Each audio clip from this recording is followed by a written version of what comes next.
Anandnagar police station વિસ્તારમાં થયેલી હત્યાના આરોપીઓ ઝડપાયા। શહેરના જીવરાજ પાર્ક બ્રિજ નીચે થયેલા હત્યાકાંડના કેસમાં પોલીસને મોટી સફળતા મળી છે। 2 મેના રોજ બ્રિજ નીચે મધરાતે નટુભાઈ પરમાર નામના આધેડની નિર્દયી હત્યા થયાનો કિસ્સો સામે આવ્યો હતો। સીસીટીવી ફૂટેજમાં આરોપીઓ દ્વારા ક્રૂરતાપૂર્વક મારઝૂડ કરતા હોવાના દ્રશ્યો સ્પષ્ટ દેખાયા હતા। ઘટનાને કારણે પરિવારજનોમાં ભારે રોષ ફેલાયો હતો, જ્યારે શહેરમાં પણ ચકચાર મચી હતી। કેસની ગંભીરતાને ધ્યાનમાં રાખીને પોલીસ દ્વારા ફરાર આરોપીઓને પકડવા અલગ અલગ ટીમો રચવામાં આવી હતી।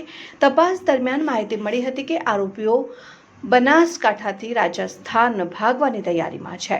આ ઇનપુટના આધારે શહેર પોલીસે સ્થાનિક પોલીસની મદદથી બનાસકાંઠાના દાંતીવાડા વિસ્તારમાંથી હસમુખ વાઘેલા, કાંતીવાડા અને ભાવેશ પરમાર નામના 3 આરોપીઓને ઝડપી પાડ્યા। વધુ એક ફરાર આરોપી કેતન ગળચોટને શોધવા માટે પોલીસ દ્વારા તજવીજ તેજ ગતિએ ચાલુ રાખવામાં આવી છે।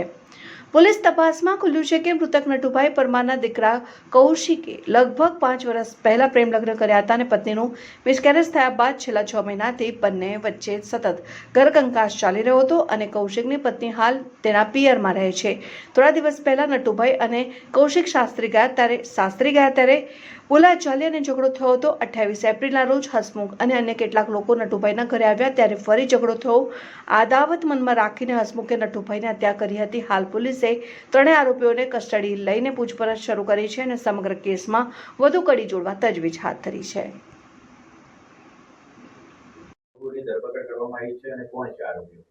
તારીખ 2/5/2026 રોજ આનંદનગર પોલીસ સ્ટેશન વિસ્તારમાં જીવરાજ બ્રિજના નીચે બાપા સીતારામ મોબાઈલ સ્ટોરની આગળ એક ઈસમ નટુભાઈ પરમાર કરીને એની 4 ઈસમોને લોખંડની પાઇપ અને લાકડીથી માર મારીને હત્યા કરી દીધેલ હતી અને તે પછી આનંદનગર પોલીસ સ્ટેશનમાં હત્યાની એફઆઈઆર નોંધાયેલી હતી।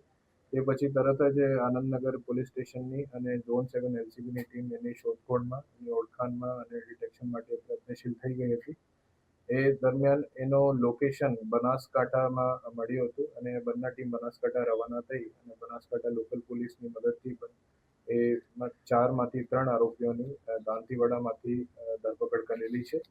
એમાં જો મુખ્ય આરોપી છે એનું નામ છે હસમુખ વાઘેલા। એ ઉંમર 34 વર્ષની છે, 9મી સુધી ભણેલા છે અને એ ઓફિસ બોય તરીકે કામ કરે છે। અને બીજો આરોપી જો છે એ કાંતિભાઈ છે ઉર્ફ લેલી વાડા।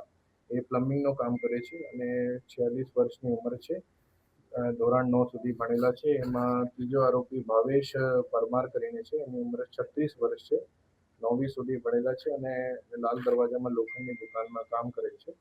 અને એક ચોથા આરોપી અત્યારે પકડવાનું બાકી છે, જેનું નામ છે કેતન ગલચોટ। આ હત્યાનું મૂળ કારણ એવી છે કે જો મરણ જનાર છે એના દીકરા છે કૌશિક, અને કૌશિકને લગ્ન 5 વર્ષ અગાઉ પ્રેમ લગ્ન થયા હતા માલવિકા જોડે અને માલવિકાની મધર વર્ષાબેન, જો મુખ્ય આરોપી છે હસમુખ વાઘેલાની કૌટુંબિક બહેન છે અને 28/4 વર્ષાબેન એના દીકરી માલવિકા અને કૌશિક જોડે ઝઘડો થતો હતો, જેમાં હસમુખ સમાધાન માટે ગયા હતા અને તે પછી હસમુખ અને સાથીઓ જોડે કૌશિકને ઘરે ગયા હતા, જ્યાં હસમુખ અને મરણ જનાર નટુભાઈ વચ્ચે ઝઘડો થયો હતો અને એ ઝઘડાની અદાવત રાખીને 2 તારીખના દરમિયાન એને હસમુખે अपने સાથીઓ સાથે જઈને લોખંડની પાઇપ અને લકડાથી માર મારેલ હતી, જેમાં એની મૃત્યુ થઈ ગઈ હતી। એક આરોપીની અત્યાર સુધી તપાસ ચાલુ છે એને ગોતવાની અને બીજા આનંદનગર પોલીસને આગળની કાર્યવાહી હાથ ધરી છે।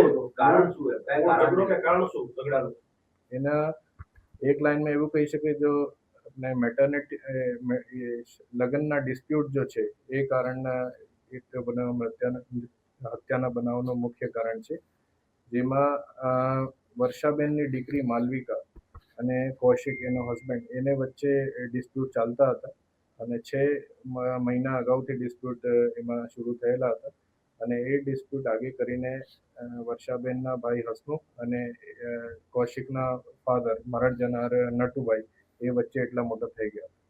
મુખ્યત્વે કારણ હકીકત શું સામે આવી છે? ક્યાંક ને ક્યાંક એવી પણ વાત સામે આવી હતી કે જે મિસકેરેજની વાત હતી, તેને લઈને બંને પરિવાર વચ્ચે છેલ્લા 6 મહિનાથી મનદુખ ચાલી રહ્યું હતું। હસબન્ડ વાઇફ વચ્ચે મનદુખ ચાલતા હતા અને 6 મહિના અગાઉ પણ મિસકેરેજના એક બનાવ બનેલા હતા, જેના કારણે સમજાવ અને સમાધાન માટે પર પ્રયત્ન ચાલતા હતા અને એ જ દરમિયાન 28 તારીખે એ જો હસમુખ અને નટુભાઈ વચ્ચે એક ઝઘડો થયો હતો અને એ ઝઘડાના અદાવત રાખીને મર્ડરના બનાવ બન્યો. તો ગર્ભપાત જે થયો તો નેચરલ કોર્સમાં થયો હતો કે કૌશિક દ્વારા કરવામાં આવ્યો હતો, કૌશિકના પરિવાર દ્વારા કરવામાં આવ્યો હતો, એ તપાસમાં શું સામે આવ્યું હતું ગર્ભપાતને લઈને? અત્યાર સુધી પ્રાથમિક માહિતી મિસકેરેજની છે અને આગળની તપાસમાં સેવા હસમુખ અન્ય આરોપીઓને લઈ આવ્યો હતો, કોઈ લાલચ આપીને લાવ્યો હતો, મિત્રતાના ભાવથી આવ્યા હતા કે કેવી રીતે આવ્યા?